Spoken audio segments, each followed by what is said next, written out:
DElEd द्वितीय semester विज्ञान शिक्षण में कार्य ऊर्जा के बारे में स्पष्ट किया जा रहा था। उसके कुछ बिंदुओं पर मैंने इंडिकेट किया था।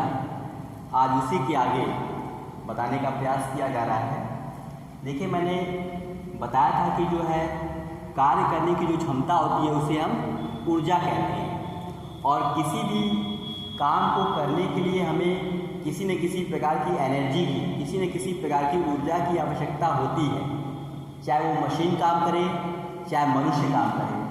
मैंने बताया था कि ऊर्जा के कई प्रकार होते हैं। इस पर मैंने इंडिकेट किया था यांत्रिक ऊर्जा, और यांत्रिक ऊर्जा को दो भागों में मैंने बताया था। एक होता है गति ऊर्जा जिसे हम काइनेटिक एनर्जी कहते हैं, और दूसरा मैंने बताया था पोटेंशियल एनर्जी यानी कि स्थितिज ऊर्जा। और दोनों को मैंने बिल्कुल स्पष्ट कर दिया था कि किस प्रकार से कहाँ पर गतिज ऊर्जा का प्रयोग होता है और कहाँ पर स्थितिज ऊर्जा का प्रयोग होता है। अब उसके आगे थोड़ा सा इंडिकेट और करना मैं चाहता हूँ। ऊर्जा में रासायनिक ऊर्जा आती है जिसे हम केमिकल एनर्जी के नाम से जानते हैं। जैसा कि आप लोगों ने देखा होगा, कोयला, पेट्रोल, डीजल, खनिज पदार्थ, इन सभी से हमें कुछ न कुछ ऊर्जा मिलती है। लेकिन ये ऊर्जा कैसे मिलती है?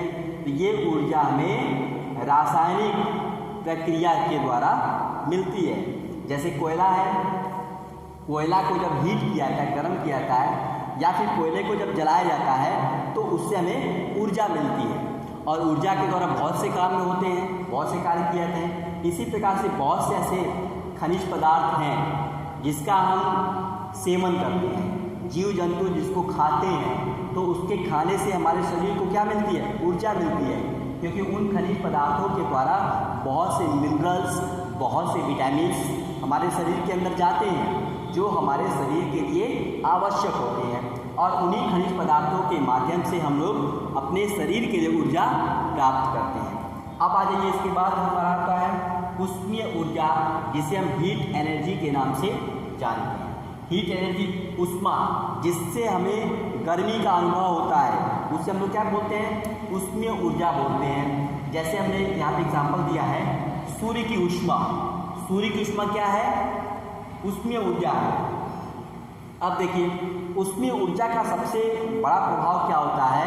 उष्मीय ऊर्जा जो होता है वह उच्च ताप से निम्न ताप की तरफ जाता है। एक एग्जाम्पल मैं बता दे रहा हूँ कि ऊर्जा का स्थानांतरण होता है।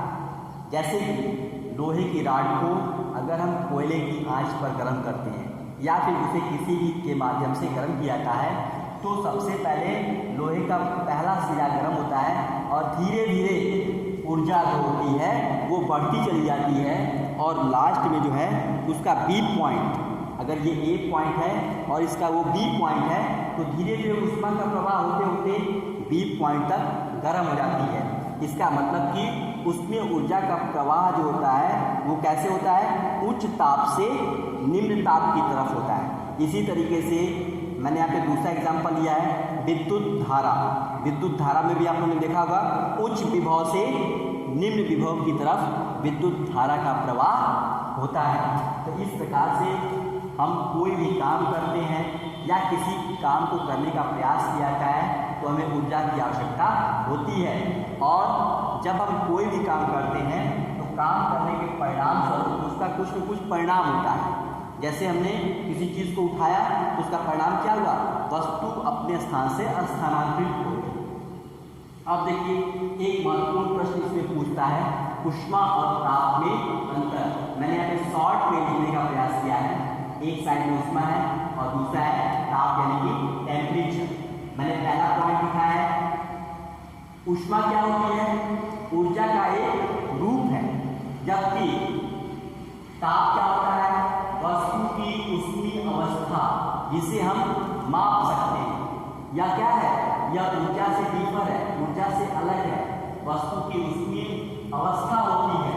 अब दूसरा मैंने अंतर बताया है, ऊष्मा का मात्रक जूल कैलोरी या किलो कैलोरी में मापते हैं, जबकि टेम्परेचर, ताप को डिग्री सेल्सियस में, डिग्री फ़ारेनहाइट में या डिग्री केल्विन में नापा जाता है। अब देखिए, मैंने यहाँ पे तीसरा पॉइंट बताया है ऊष्मा जो होती है वो क्या होती है, किसी भी वस्तु में दोनों प्रकार की ऊर्जा होती है। कौन कौन सी, गतिज ऊर्जा और स्थितिज ऊर्जा।